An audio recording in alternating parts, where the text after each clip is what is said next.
భార్యాసహితుడనై బిడ్డల్ని కని ధర్మాన్ని అనుష్ఠించి ఒక నరుడు ధర్మాన్ని పట్టుకుంటే ఎంత గొప్పవాడు కాగలడో నిరూపిస్తానన్నాడు రాముడు. అటువంటి నరుడి కథ అయినటువంటి రామకథ వినకపోతే, రాముడికి కృతజ్ఞతలు ఆవిష్కరించకపోతే, మనసార రామనామం చెప్పకపోతే, రామచంద్రమూర్తికి నమస్కరించకపోతే ఆ జన్మ వృధా అయిపోయినటువంటి జన్మ. అంతటి మహాత్ముడు రామచంద్రమూర్తి.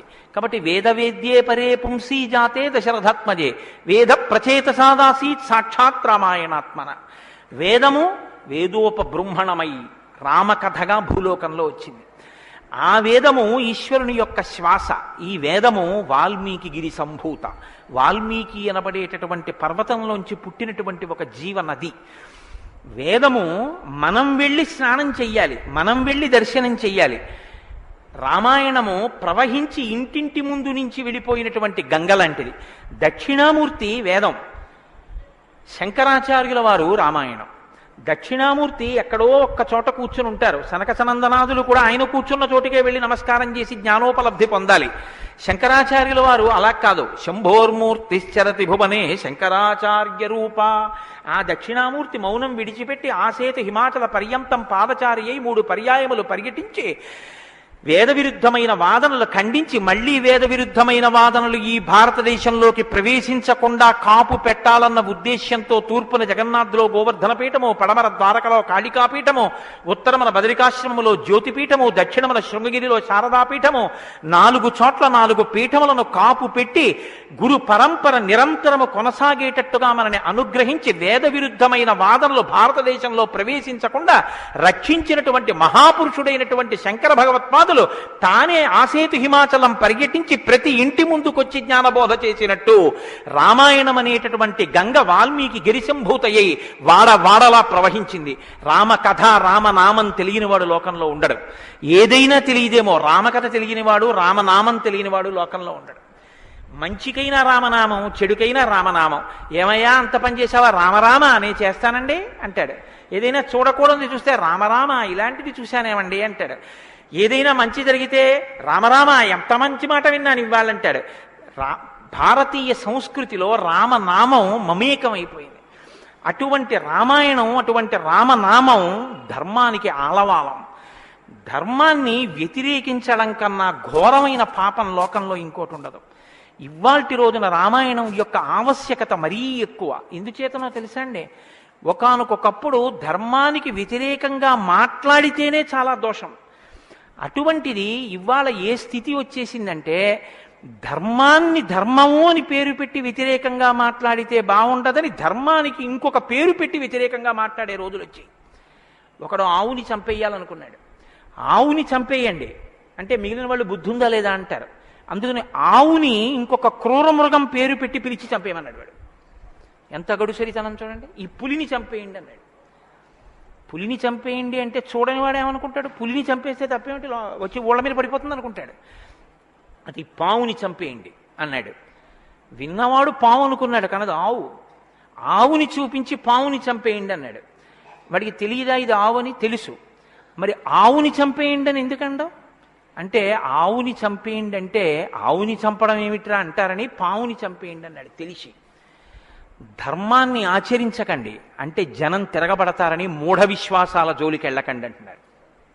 పేరు మార్చారు కానీ వ్యవస్థని ధర్మానికి దూరం చేస్తున్నారు. ఆ స్థితి నుంచి మనం రక్షింపబడాలంటే మనకున్న ఆధారం ఒక్కటే, శ్రీరామాయణాన్ని వినాలి, శ్రీరామాయణాన్ని బాగా తెలుసుకోవాలి, శ్రీరామాయణాన్ని తరచి తరచి గమనించాలి. రామాయణం మనకి తెలుసున్న రామకథే కదా అనుకోకండి. నేను మీకు యథార్థం మనవి చేస్తున్నాను. మీరు రామాయణాన్ని ఎన్ని మాటలు చదవండి, ఎన్ని మాటలు వినండి, మీకు రామాయణం కొత్త కోణంలో ప్రకాశిస్తుంది. రామాయణం కొత్త కోణంలో భాషిస్తుంది. అంత గొప్ప రామాయణం. సరే నువ్వు చెప్పేది రామాయణం కదా, రామాయణం గురించి ఎందుకు అంతసేపు చెప్తావు? మేము ఎదర వింటాం కదా రామాయణం. అసలు నువ్వు రామాయణం ప్రారంభం చెయ్యి అని మీరు అంటారు, నాకు తెలుసు. శ్రీరామాయణ ప్రారంభం ఎక్కడ జరిగింది అంటే, తపస్వాధ్యాయ నిరతం తపస్వీ వాగ్విదాం వరం నారదం పరిపప్రచ్చర్ వాల్మీకి మునిపుంగవం అన్నారు. అంటే ఒకానొక నాడు వాల్మీకి మహర్షి తన ఆశ్రమంలో ఉన్నారు. నారద మహర్షి వచ్చారు. నారద మహర్షి వస్తే వచ్చిన నారద మహర్షి ఎటువంటి వారో చెప్తున్నారు మొదట. ఏదో నారదుడు వచ్చారు, వాల్మీకి అడిగారు, అది కాదు ఆ శ్లోకం. మీరు ఆ శ్లోకాన్ని చాలా జాగ్రత్తగా గమనించాలి. ఎటువంటి నారదుడు ఎటువంటి వాల్మీకి మహర్షి ఆశ్రమానికి వచ్చారట? తపస్వాధ్యాయ నిరతం తపస్వి వాగ్విదాం వరం నారదం పరిపప్రచ్చర్ వాల్మీకిర్ మునిపుంగవం. ఈ శ్లోకం నేను చెప్పే ముందు మీతో ఒక మాట నేను మనవి చెయ్యాలి. వాల్మీకి మహర్షి ఆశ్రమానికి నారదుడు వచ్చి సంక్షేప రామాయణం చెప్పిన తరువాత కదా రామాయణం ప్రచారంలోకి వచ్చింది. వాల్మీకి మహర్షి ఆశ్రమానికి నారద మహర్షి వచ్చిన తరువాత రామాయణాన్ని ఎవరికి నేర్పారు? ఆయన రచన చేసి మొట్టమొదట ఎవరికి నేర్పి ఉండాలి? ప్రవాహము అంటే ఎవరి ద్వారానో వెళ్ళాలి కదా. అది మొట్టమొదట లోకంలో దాన్ని ప్రచారం ఎవరితో ప్రారంభమైంది? వాల్మీకి రామాయణ రచన చేసి ఎవరికి నేర్పారు? వాల్మీకి రామాయణ రచన చెయ్యగానే నేర్పిన మొట్టమొదటి శిష్యులు లవకుశులు. లవకుశులకి మొట్టమొదట రామాయణం నేర్పుంటే సీతమ్మ వాల్మీకి ఆశ్రమంలో ఉందా లేదా? ఉంది. వాల్మీకి ఆశ్రమంలోకి సీతమ్మ వచ్చి లవకుశులు పెద్దవాళ్ళై గురువుగారి దగ్గర శ్రీరామాయణాన్ని ఉపదేశం పొందడానికి యోగ్యమైనంత వయస్సు వచ్చేసిన తరువాత నారద మహర్షి వచ్చారు. వచ్చి సంక్షేప రామాయణం చెప్పారు. అప్పటి వరకు రామాయణం లేదు లోకంలో, అంతే. ఎందుకంటే తర్వాత కదా వాల్మీకి రచించారు సంక్షేప రామాయణం విన్నాక. కాబట్టి ఇప్పుడు రామాయణ కథ ఏ స్థాయిలో ఉంది, ఏ స్థితి దగ్గర ఉంది? రామాయణ రచన మొదలయ్యేప్పటికే రామాయణం పూర్తయిపోయే స్థితిలో ఉంది. రామాయణం పూర్తయిపోయే స్థితిలో రామాయణ రచన ప్రారంభమైంది. ఇది మీరు గమనించాలి. రామచంద్రమూర్తి పుట్టక ముందు రామాయణాన్ని రచించలేదు వాల్మీకి. రామచంద్రమూర్తి పట్టాభిషేకాత్ పూర్వం రామాయణ రచన జరగలేదు. రామాయణ రచన ఎప్పుడు జరిగినట్టు? రామచంద్రమూర్తి పట్టాభిషేకం చేసుకుని సీతమ్మ తల్లిని అడవులలో విడిచిపెట్టి అడవులలో ఉన్న సీతమ్మని వాల్మీకి మహర్షి తన కుటీరానికి తీసుకెళ్లి లవకుశులు జన్మించి వాళ్ళు పెరిగి పెద్దవాళ్ళై యోగ్యులై విద్యాభ్యాసం చేసి సంగీత విద్యలో మంచి నిష్ణాతులై వాల్మీకి మహర్షి రచించిన రామాయణాన్ని బోధ చేస్తే నేర్చుకుని లోకంలో ప్రచారం చెయ్యగలిగినంత వయస్సు వాళ్ళు వచ్చిన తరువాత నారద మహర్షి వచ్చారు అక్కడికి. అలా ఎందుకు జరగాలి అంటే, వచ్చినటువంటి మహానుభావుడు రామచంద్రమూర్తిగా వచ్చాడు, మనుష్యుడిగా నడిచి చూపించేశాడు. అప్పటికే 11,000 సంవత్సరాలు ఇంచుమించు పూర్తయిపోతున్నాయి. జరిగిన కథ జరిగిపోయింది. జరిగిన కథ జరిగిపోయిన తర్వాత ఇప్పుడు వచ్చాడు నారదుడు. ఇప్పుడు జరిగిపోయిన కథలో అడుగు తీసి అడుగు వేస్తే ధర్మం. రామాయణంలో అడుగు తీసి అడుగేస్తే ఎంత కథ చెప్పాలండి నారదుడు వాల్మీకి మహర్షికి? రాముడు పుట్టుక ముందు దగ్గర నుంచి చాలా కష్టపడి రాముడు ఇలా మాట్లాడాడు, రాముడు అలా మాట్లాడాడు, సీతమ్మ రాముడి దగ్గరికి ఇలా వెళ్ళింది, దశరథ మహారాజు గారి దగ్గరికి రాముడు ఇలా వెళ్ళాడు, రాముడు కౌశల్య దగ్గరికి ఇలా వెళ్ళాడు, రాముడితో ఇలా మాట్లాడాడు, ఇవన్నీ నారదుడు చెప్పాలి. నారదుడు ఎలా చెప్పగలడు? చెప్పగలడు. సర్వజ్ఞుడు, మహానుభావుడు, గురుస్వరూపం కాబట్టి చెప్పగలడు. కానీ అలా చెప్తూ వెడితే రామాయణం ఎవరు చెప్పినట్టు అవుతుంది? నారదుడు చెప్పింది వాల్మీకి రాసింది అవుతుంది. మరి వాల్మీకి రామాయణ రచన చేశారని మనం ఎలా చెప్తున్నాం? ఒకటే కారణం, సంక్షేప రామాయణమే నారదుడు చెప్పాడు. కేవలం ఒక 100 శ్లోకాల దగ్గరలో రామకథని ఒక్కసారి అలా చిన్న మాల కింద అల్లి చెప్పి వెళ్ళిపోయాడంతే. మిగిలిన రామకథ రాముడు ఎలా కదిలాడో, ఎలా అడుగేశాడో, ఎలా నడిచాడో, ఎలా మాట్లాడాడో ఇవన్నీ వాల్మీకి మహర్షికి కనపడ్డాయి. ఎప్పుడు? అయిపోయాక కదండి. రాముడు పుట్టేశాక, రాముడు మాట్లాడాక, రాముడి పెళ్ళైపోయాక, రాముడు యుద్ధం చేశాక, రాముడు అప్పుడు సీతమ్మతో అంతఃపురంలో ఇలా మాట్లాడాడని వాల్మీకి తెలిసింది. ఎలా తెలిసింది? 2 కారణాలతో తెలియాలి. రాముడు చెప్పాలి, 2 వాల్మీకి ఊహ చెయ్యాలి. రాముడు చెప్తే అన్నీ అలా ఏకాంతంలో తాను సీతమ్మతో మాట్లాడినవి కూడా చెప్తాడా? మర్యాదా పురుషోత్తముడైన వాడు. 2 ఊహ చేస్తే ఊహ నిజం కావాలని ఎక్కడుంది? అప్పుడు రామాయణం మీరు వేదోపబ్రహ్మణంగా ప్రమాణంగా ఎలా స్వీకరించి చెప్పుకుంటున్నారు ఇవాళకి? కాబట్టి ఆ రెండిటికి మధ్యలో ఏదో ఉండాలి మీరు నమ్మాలంటే కదా. ఇప్పుడు చెప్పండి, రామాయణం ఓ కొత్త కోణంలో మీరు వినవలసిన అవసరం ఉందా లేదా ప్రారంభంలోనే? కాబట్టి నారదుడు వచ్చాడు, వాల్మీకి చెప్పాడు, అంతే. వినకండి. ఎటువంటి నారదుడు వచ్చాడు, ఎటువంటి వాల్మీకి చెప్తున్నాడు, అసలు ఏ స్థితిలో ఉన్నారు ఇప్పుడు వాల్మీకి మహర్షి అంటే సీతమ్మ తల్లి ఆయన ఆశ్రమంలో ఉంది.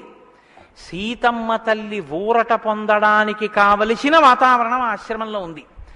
ఆయన నిరంతరము కూడా తపస్వి అయి ఉన్నారు. తపస్వి అంటే కృచ్ఛచాంద్రాయణాది వ్రతములు చేసేటటువంటి వాడు. అంటే శుక్లపక్షంలో తిథులు పెరుగుతున్నప్పుడు ఒక్కొక్క ముద్ద పెంచుకుంటూ పెడతారు. పౌర్ణమికి పూర్తిగా భోజనం చేస్తారు. బహుళపక్షంలో ఒక్కొక్క ముద్ద తగ్గిస్తూ అమావాస్య వచ్చేటప్పటికి పూర్ణంగా ఆహారం విడిచిపెట్టేస్తారు. ఇలా విడిచిపెట్టి నిరంతరం వేదం చదువుకుంటూ వేదము చేత ప్రతిపాదింపబడిన పరమేశ్వర స్వరూపాన్ని ఇక్కడే అనుభవంలోకి తెచ్చుకునే ప్రయత్నం చేస్తారు. అహం బ్రహ్మాస్మి అంటే అది కదండి శృంగగిరి పీఠానికి మహావాక్యం, అహం బ్రహ్మాస్మి, నేనే ఈశ్వరుడను అన్న వాక్యాన్ని అనుభవపూర్వకం చేసుకోవాలి. దానికి ఈ వ్రతం అంతా కర్మాచరణం. ఇప్పుడు ఈ కర్మాచరణం అంతా చేసి తపిస్తున్న వాల్మీకి దేని కొరకు తపిస్తున్నారు? బ్రహ్మముగా తనను తాను తెలుసుకొనుట కొరకు ప్రయత్నిస్తున్నారు. ఇప్పుడు యోగ్యమైన కాలం సిద్ధించింది. యోగ్యమైన కాలం సిద్ధిస్తే ఉపదేశం చెయ్యడానికి రావలసిన వాడు ఎవరు రావాలి? గురువుగారు రావాలి. గురువుగారి కన్నా మంగళస్వరూపం లోకంలో ఉంటుందా? ఇంకుండదు. అన్నిటికన్నా మంగళస్వరూపం ఏది అంటే గురువుగారే. గురువుగారి కన్నా గొప్పవాడు, గురువుగారి కన్నా అధికుడు లోకంలో ఉండడు. నగురోరధికం నగురోరధికం నగురోరధికం ఇది శివశాసనత. గురువు కన్నా అధికుడు ఇహ లోకంలో లేడు. మరి ఈశ్వరుడండి అని మీకు అనుమానం రావచ్చు. ఈశ్వరుడి కన్నా అధికుడు గురువే. ఎందువల్ల? అసలు గురువు లేకపోతే ఈశ్వరుడి యొక్క అస్తిత్వం ప్రకటనం కాదు.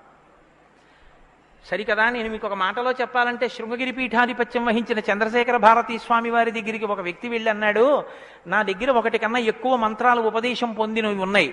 నేను ఒక మంత్రానికి ధ్యాన శ్లోకం చేసి మంత్రాన్ని అనుష్ఠిస్తుంటే ఇంకో మంత్రం యొక్క ధ్యాన శ్లోకంలో స్వరూపం కనపడుతోంది, నన్ను ఏం చేయమంటారని అడిగాడు. ఆయన అన్నారు, నీకు ఉపదేశం చేసినటువంటి గురువు గారి పాదాలు నీకు కనపడుతుంటాయా? అయ్యో నాకు చాలా ఇష్టం అండి, మా గురువు గారి పాదాలు నాకు బాగా జ్ఞాపకం. ఏ మంత్రం చేసినా గురువుగారి పాదాలే చూడన్నారు. అలా ఎలా కుదురుతుందండి అన్నాడు ఆయన. ఆ ధ్యాన శ్లోకంలో రూపం కదా చూడాలి. ఏ మంత్రం చేసినా గురువుగారి పాదాలు ఎలా చూస్తాం? ఏ గురుర్ బ్రహ్మ గురుర్ విష్ణు గురుర్దేవో మహేశ్వర, గురువే బ్రహ్మ గురువే విష్ణువు గురువే మహేశ్వరుడు. ఇక గురువుగారి పాదాలే ఆ దేవతలన్నీ. కాబట్టి గురువుగారి పాదాలు చూస్తూ నువ్వు ఏ మంత్రం చెప్పినా ఆ మంత్రం సిద్ధిస్తుంది. అయినప్పుడు ఇప్పుడు గురుదర్శనమే మంగళకరమైనటువంటి దర్శనం. నారదుని యొక్క దర్శనం, నారదుని యొక్క పేరెత్తడం కన్నా గొప్పతనం ఇంకోట్లేదు. కాబట్టి ఇప్పుడు రామాయణ ప్రారంభం దేనితో ప్రారంభమైంది? గురువుగారి దర్శనంతో ప్రారంభమైంది. నారద మహర్షి దర్శనం గురువు యొక్క దర్శనం. ఎవరికి? వాల్మీకి. రామాయణాన్ని నమ్ముకున్న జాతికి ప్రతినిధి. మనకే దర్శనంతో ప్రారంభమైంది? జగద్గురు దర్శనంతో మనకి ప్రారంభమైంది. కాబట్టి ఇప్పుడు ఎవరొచ్చారు? ఆ వచ్చినటువంటి వ్యక్తి సామాన్యమైనటువంటి వ్యక్తి రాలేదు, నారదుడు. ఆ వచ్చినటువంటి వారు మహానుభావుడై తపస్వాధ్యాయ నిరతం, నిరంతరము తపస్సు చేసేటటువంటి వారు. మీతో మాట మనవి చేశాను. తపస్సు అంటే ఈ వ్రతమును ఆచరిస్తూ నిత్య నైమిత్తిక కర్మలను వైక్లభ్యం లేకుండా అనుష్ఠించేటటువంటి వారు. నిత్యకర్మ అని ఒకటి ఉంటుంది, అది ఎప్పుడూ మానడానికి వీల్లేదు. సంధ్యావందనం ఉంది, ఎప్పుడూ మానకూడదు, ఎప్పుడూ చేయవలసిందే. నైమిత్తిక కర్మ ఉంది, ఒక్కొక్క తిథి నాడు ఒక్కొక్కటి చెయ్యవలసి ఉంటుంది. శ్రీరామ నవమి వచ్చిందనుకోండి, ఏం చెయ్యాలి? శ్రీరామనవమి నాడు ఉదయం నుంచి రాత్రి వరకు శ్రీరామ జయరామ జయ జయరామ అన్న 13 అక్షరాల మంత్రాన్ని రాత్రి వరకు చేసి, రాత్రి ప్రదక్షిణం చేసి, ఉపవాసం చేసి, మరునాడు ఉదయం ఎక్కడ మీరు ఈ మంత్రం చేశారో అక్కడికి వచ్చిన తరువాత శ్రీరామ పట్టాభిషేక సర్గ, శ్రీరామావతార సర్గ, ఈ 2 సర్గలు పారాయణ చేయాలి. ఈ 2 పారాయణ చేసి, మొన్న శ్రీరామనవమి నాడు మేము కాకినాడలో అయ్యప్ప స్వామి దేవాలయంలో చేశాం. అవి ఈ 2 సర్గలు పారాయణ చేసి, తదనంతరం ముందు పేదలకి అన్నదానం నారాయణ సేవగా చేసి, తరువాత తాను ఆహారం స్వీకరించాలి. అది శ్రీరామనవమి నాడు చేయవలసినటువంటి విధానం. దీన్ని నైమిత్తిక తిథి ఆచరణము అంటారు. ఒక్కొక్క తిథి ఒక్కొక్కలా చెయ్యాలి. నిత్యకర్మ చేస్తూ, నైమిత్తిక తిథులను చేస్తూ, కృచ్ఛచాంద్రాయణాది వ్రతములను చేస్తూ, ఎప్పుడూ వేదాన్ని అలా చదువుకుంటూ వేదము చెప్పినటువంటి హృదయాన్ని, వేదము చెప్పినటువంటి మంత్రములలో ఉన్న సారమును అవగతం చేసుకుని బ్రహ్మమును అనుభవంలోకి తెచ్చుకునేటటువంటి ప్రయత్నం చెయ్యడానికి ఉపకరణంగా ఈ శరీరాన్ని వాడుకుంటున్నవారు. ఎంత తేడా ఉందో మీరు గమనించండి. మనం ఏం చేస్తామంటే ఈ శరీరాన్ని పోషించి ఈ శరీరము వలన ఎన్ని సుఖములు పొందవచ్చో అన్ని సుఖములను పొందడానికి సాధనంగా దీన్ని వాడతాం. ఇది ఎందుకు అంటే దీంతో అబ్బో ఎన్ని రుచులు చూస్తాడో, దీనికి ఎన్ని స్పర్శ సుఖాలు ఇస్తాడో, దీంతో ఎన్ని వినకూడనివి వింటాడో, దీంతో ఎన్ని పీల్చకూడనివి పీలుస్తాడో. వాళ్ళు ఏం చేస్తారంటే దీన్ని సాధనంగా చేసుకుని దీన్ని ఎలా వాడుకోవాలో అలా వాడుకుంటూ దీన్ని అడ్డు పెట్టుకుని దీని ద్వారా దేన్ని తెలుసుకున్న తర్వాత ఇది పడిపోయినా పర్వాలేదో అది తెలుసుకోవడానికి ఉపకరణంగా దీన్ని వాడుకుంటారు. ఏమిటో నువ్వు అలా అన్నావు కానీ ఆ మాట ఏం స్పష్టంగా లేదని మీరు అంటారు, నాకు తెలుసు. భగవాన్ రమణుల మాటల్లో చెప్తే మీకు స్పష్టంగా అర్థమవుతుంది. ఇప్పుడు నేను అన్న మాటకి తెలుసుకోవలసినది తెలుసుకునేంత వరకు దీన్ని ఉపకరణంగా వాడుకోవడం అంటే ఏమిటని అడిగారు రమణ మహర్షి. ఆయన అన్నారు, భోజనం చేశాక విస్తర అవతల పారేయడం. విస్తరని ఏం చేస్తారండి? బాదమాకులు తెచ్చి, చీపురు పుల్లలు తెచ్చి, సన్నగా చీల్చి ముక్కలు చేసి అన్నం తినేటప్పుడు ఊడిపోయి అన్నంలో కలిసిపోకుండా జాగ్రత్తగా కుట్టి ఆకు తెచ్చి వేసుకుని నీళ్లు జల్లి తుడిచి పదార్థాలు వేసుకుని అన్నమంతా తిని ఉత్తరాపోసనం పట్టిన తర్వాత అప్పుడు తీసుకెళ్లి ఆకు మీదలో పెంటకుప్ప మీద పారేస్తారు. అంతేగాని ఆకు పుట్టింది ఎందుకు అంటే ఆకు కుట్టింది ఎందుకు అంటే చివరి పెంటకుప్ప మీద పారేయడమేనండి, అందుకు పారేస్తాం అంటారా?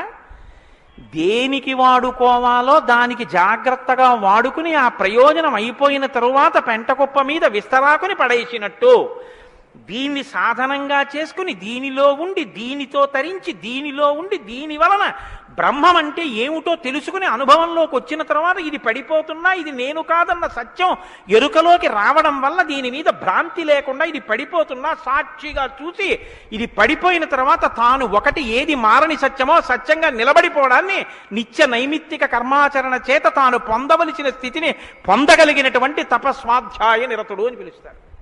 ఇప్పుడు నారదుడు అది అంటే ఇప్పుడు ఆయన సద్గురువు మహానుభావుడై ఉన్నాడు. నారం దదాతి ఇది నారద, ఆయన జ్ఞానం ఇస్తాడు.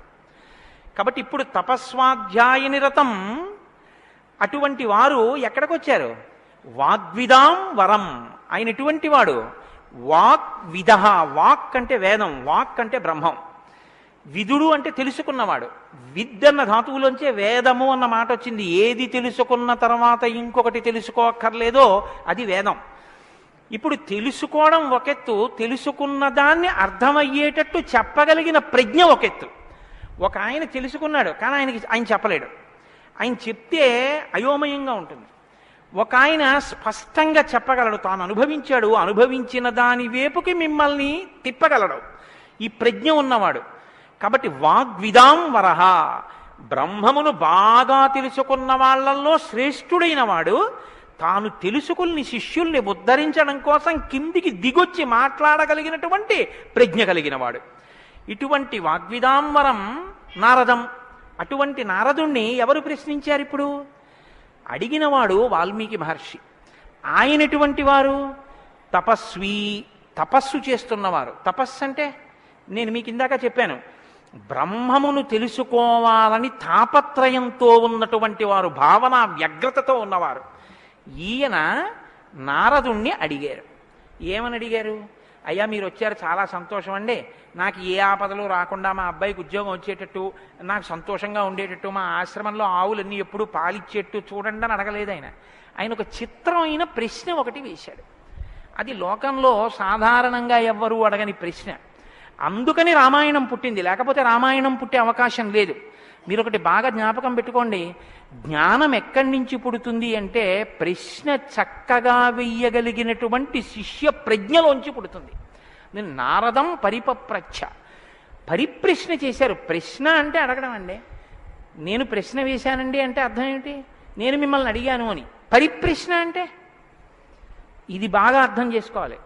నారదుణ్ణి పట్టుకుని ఏదో అడిగేస్తే ఆయన ఏం చెప్పడు, అలాగా పరిప్రశ్న చేస్తే చెప్పాడు ఆయన. పరిప్రశ్న అంటే, ప్రశ్న అంటే అడగడం, పరి అంటే, పరి అన్న మాట ముందు కలిపారు మహర్షి. పరి అంటే బాగా జ్ఞాపకం పెట్టుకోండి. ఇప్పుడు నేను ఎవరిని అడుగుతున్నానో ఆ మహానుభావుడు నోరు విప్పి చెప్పినటువంటి మాట త్రికాలముల యందు సత్యమే.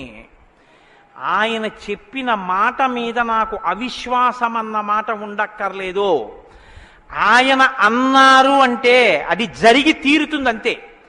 ఆయన చెప్పింది చేస్తే ఆ ఫలితం వస్తుందంతే. ఆయనటువంటి శక్తివంతుడు. ఈ నమ్మకం మీకు ఉండి అడగడం మొదలు పెడితే శ్రద్ధ, పరిప్రశ్నకి ముందేముంటుందో తెలుసా అండి? శ్రద్ధ ఉంటుంది. శ్రద్ధ లేకుండా వినయం ఎలా వస్తుందండి? మీరు నాకు చెప్పండి. ఇప్పుడు నేను ఒక ఆయన దగ్గరికి వెళ్ళి ఇలా అయ్యా నమస్కారం అండి అని ఇలా ప్రణిపాతం చేసి నేల మీద పడి ఎంతో ఇదిగా 2 చేతులు ఇలా చాపి అయ్యా మీరు నాకు దయచేసి అనుగ్రహించి ఇది చెప్పాలని ఎందుకు అడుగుతాను? ఆయన శక్తివంతుడని నేను నమ్మితేను. వీడి మొహం వీడికేం వచ్చు అనుకున్నాను అనుకో, నేను నీకేం తెలిసాడో అంటాం అంతే. పరిప్రశ్న చేస్తారేంటి? వినయం ఎప్పుడు ఉంటుంది? ఆయన శక్తివంతుడని తెలిస్తే వినయం ఉంటుంది. ఆయన శక్తివంతుడని మీరు నమ్మడాన్ని శాస్త్రంలో ఏమంటారో తెలుసా అండి? శ్రద్ధ అని పిలుస్తారు. శంకరాచార్యులు వారు భాష్యం చేస్తూ శ్రద్ధ అన్న మాట గురించి ఓ మాట చెప్పారు. శాస్త్రస్య గురువాక్యస్య సత్యబుద్ధ్యావధారణ సా శ్రద్ధా కదితా సిద్ధి యా వస్తూపలభ్యతే. శ్రద్ధ అన్న మాటకు అర్థం ఏమిటంటే శాస్త్రము చెప్పినా గురువుగారు చెప్పినా అది పరమ సత్యమో, ఇక దానికి తిరుగులేదు, అది కాని పాటిస్తే మనకి ఫలితము వచ్చి తీరుతుందని నమ్మడమే శ్రద్ధ అని పేరు. ఆ శ్రద్ధ ఎక్కడుందో దానిలోంచి వినయం వస్తుంది. అప్పుడు గురువుగారిని చూసి వంగి వంగి వంగి వంగి నమస్కరించి మాట్లాడతావు. ఎందుకు మాట్లాడాలి? ఆయన ఏం చేతకాకో మాట్లాడకపోతే ఆనందించలేని వాడో కాడు. ఆయన ఒక్కడు తనలో తాను ఆనందించగలడు. మరి ఇప్పుడు ఎందుకు మాట్లాడుతున్నాడు? నీ కొరకు మాట్లాడుతున్నాడు. ఆయన త్యాగం చేశాడు. ఆయన కంఠానికి శోష కలిగింది, అంటే బాధ కలిగింది. ఆయన ఊపిరికి ఘర్షణ కలిగింది. ఆయన శరీరానికి చెమట పట్టింది. దేని కొరకు? నీ కొరకు. ఆయన నీ కొరకు మాట్లాడుతున్నాడు. ఇది గుర్తిస్తే వినయం. ఈ త్యాగానికి నేనేమి ఇవ్వగలను ఆయనకి? ఈ కృతజ్ఞతాభావంతో నువ్వు నిలబడగలిగితే, అలా నువ్వు ప్రశ్నించగలిగితే పరిప్రశ్న అంటారు. ఇప్పుడు నారదం పరిపప్రచ్ఛ ఇలా ప్రశ్న వేశాడు తప్ప ఏదో ప్రశ్న వేస్తే రామాయణం వచ్చిందని మీరు అనుకోకండి. పరిప్రశ్న చేస్తే రామాయణం వచ్చింది. ఇప్పటి వరకు నారదుడు ఏం మాట్లాడలేదు, మీరు బాగా గమనించండి. వచ్చాడంతే. లోపలికి వచ్చారు, వాల్మీకి మహర్షి చూశారు, అర్ఘ్యపాద్యాదులు ఇచ్చారు, కూర్చోబెట్టారు. ఇప్పుడు పరిప్రశ్న చేస్తున్నారు. ఏ ప్రశ్న వేస్తే అసలు రామాయణం గురించి చెప్పారు ఆయన? వాల్మీకి మహర్షి అడిగిన ప్రశ్న ఏమిటంటే ఆయన్ని, కోన్వస్మిన్ సాంప్రదం లోకే గుణవాన్ కస్య వీర్యవాన్ ధర్మజ్ఞశ్చ కృతజ్ఞశ్చ సత్యవాక్యో దృఢవ్రతః చారిత్రేణ చ కోయుక్తః సర్వభూతేషు కోహితః విద్వాన్ కః కస్సమర్థశ్చ కస్యైక ప్రియదర్శనః ఆత్మవాన్ కో జితక్రోధో ద్యుతిమాన్ కో నరసూయకః కస్య బిభ్యతి దేవాశ్చ జాతరోషస్య సంయుగే. 16 గుణములు అడిగాడు ఆయన. ఈ 16 గుణములు పరిపూర్ణముగా ఉన్నటువంటి ఒక మానవుడు ఈ లోకంలో ఈ కాలంలో నేను ఉన్న రోజుల్లోనే, నేను ఇప్పుడు శరీరంతో తిరుగుతుండగా నా మాంసనేత్రంతో చూడడానికి వీలుగా ఎక్కడైనా ఎవరైనా ఉన్నారా అని అడిగాడు. అంటే అలాంటి వారే ఉన్నారు. ఆయన భార్యయే తన ఆశ్రమంలో ఉంది. ఇది తెలుసా వాల్మీకి? తెలియదని చెప్పవలసి ఉంటుంది. మరి ఇప్పుడు ఎందుకు వచ్చింది ఈ ప్రశ్న ఆయన నోటి వెంట? అమ్మవారు వచ్చింది కాబట్టి వచ్చింది. అమ్మవారు ఎందుకు వచ్చింది? అసలు రహస్యం ఏమిటంటే, రామాయణం లోకానికి అందాలంటే సీతమ్మ యొక్క సేవాభాగ్యం వాల్మీకి లభించాలి. సీతమ్మ సేవాభాగ్యమే శారదాదేవి సేవాభాగ్యం. అది అందితే నోటి వెంట ఈ ప్రశ్న వచ్చింది. నోటి వెంట ఒక్క ప్రశ్న వస్తే యుగాలు మారిపోయినా మనుష్యుడిగా పుట్టిన ప్రతివాణ్ణి తరింపచేయగలిగిన ఒక ఆది కావ్యం ఆయన నోటి వెంట వచ్చింది. ఇది రావడానికి ముందు సీతమ్మ రావాలి.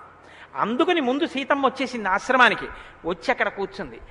ఆ రామాయణాన్ని ప్రచారం చెయ్యగలిగిన యోగ్యమైన శిష్యుల్ని కూడా సీతమ్మే వాల్మీకి ఇచ్చింది లవకుశల రూపంలో. ఇది వాల్మీకిని సీతమ్మ తరింపచేసిన తీరు మీరు జాగ్రత్తగా గమనించగలిగితే, వాల్మీకి తరించడానికి మొదటి కారణం సీతమ్మే. అందుకే ఆయన అన్నారు, నేను చెప్పిన రామాయణానికి పేరేమిటో తెలుసా? సీతాయాశ్చరితం మహత్ అన్నారు. అది సీతమ్మ చరిత్ర అన్నారు. తల్లి ఎంత గొప్ప తల్లో మీరు ఆలోచించండి. అందుకే సీతమ్మ ఒకరు, శారదమ్మ ఒకరా? కాదు. సీతమ్మే శారదమ్మ. కాబట్టే అంత జ్ఞానం వాల్మీకి ఇచ్చి ఈ ప్రశ్న వేయించింది. ఎందుకు వేయించాలి? సీతమ్మ వెళ్ళిపోతే రామావతారం వెళ్ళిపోతుంది. ఇక సీతమ్మ వెళ్ళిపోతుంది. ఆ రోజులు వచ్చేసాయి. అప్పటికి ఆ రోజు వచ్చేసింది. ఎందుకంటే ఇక అశ్వమేధయాగం చేసేస్తాడు రాముడు. అశ్వమేధయాగం చేస్తే సీతమ్మ కనపడుతుంది రాముడికి.